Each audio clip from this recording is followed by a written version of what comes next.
প্রথম যেদিন জানতে পারলাম যে আমার চোখে ওটা ছোট্ট একটা টিউমার, তো সেটাকে অপারেশন করে কেটে বাদ দিতে হবে, কথাটা শুনে আমি 2-3 রাত ঘুমাতে পারিনি। তো ডক্টর আমায় বলেই ছিল এটা এখন ছোট্ট একটা টিউমার, তুমি যদি এখন বাদ দিতে চাও বাদ দিতে পারো, না হলে রেখে দিয়ে দেখতে পারো যে এটা কতটা কি বড় হচ্ছে, তাতে তোমার চোখের কোনো অসুবিধা হবে না।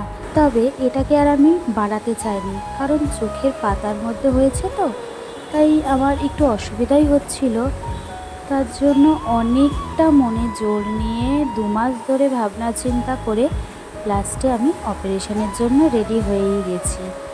তো কিছু টেস্ট ছিল সেগুলো করিয়ে নিয়ে ফাইনালি ডক্টর ডেট দিয়ে দিয়েছিল। তারপরে সেই ডেটে গিয়ে অপারেশনটা করে সেই ছোট্ট টিউমারটাকে কেটে বাদ দেওয়া হয়েছে। আর একদম সত্যি কথা বলছি, জীবনের প্রথম আমার এটা। ওই অপারেশান, শরীরে কাটাছেঁড়া ছিল, সেলাইও পড়েছে, কিছুক্ষণের জন্য আমি জ্ঞানও হারিয়ে ফেলেছিলাম। তবে আমি যে ডক্টরের আন্ডারে ছিলাম, যিনি আমাকে দেখেছেন, আমার ওটি করেছেন, তিনি এতটাই ভালো, মানে তার হাতে বলতে গেলে জাদু আছে। কষ্ট হয়েছে, তবে আমি দিনের দিনই পট্টিটা খুলতে পেরেছি। মানে উনি বলেছিলেন যে আর চোখে পট্টি রাখার দরকার নেই, দিনের দিনই খুলে দেওয়া যাবে। তো সেদিন বাড়ি চলে এসেছিলাম, ব্যথা ছিল, তারপরের দিন গেছিলাম, উনি দেখলেন।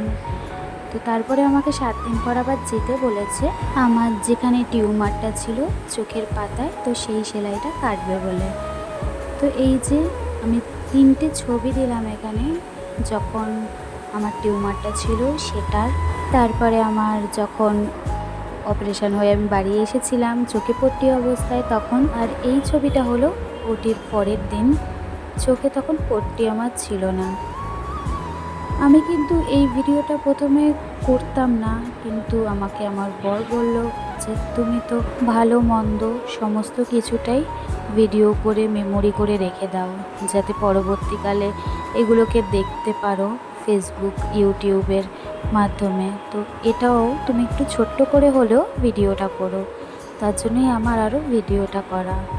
আমি পুরো ভিডিও ক্লিপ নিতে না পারলেও যেটুকু ভিডিও ক্লিপ দুদিনে নিয়েছি, তো সেটাকেই একসাথে করে একটা ফ্রেমে বন্দি করে রেখে দিলাম।